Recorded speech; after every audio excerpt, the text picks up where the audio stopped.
أثار انسحاب النادي الأهلي المصري من مباراته الأخيرة أمام الزمالك جدلا واسعا في الأوساط الرياضية، بعدما رفضت رابطة الأندية طلبه باستقدام حكام أجانب.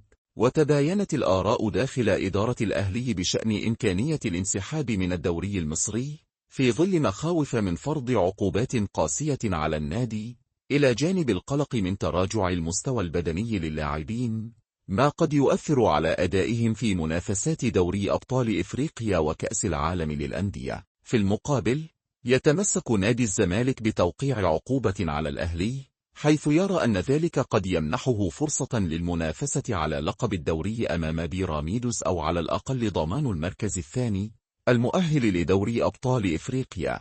ولا تزال التطورات مفتوحة على جميع الاحتمالات، وسط ترقب لقرارات الجهات المسؤولة وتأثيرها على المشهد الكروي المصري.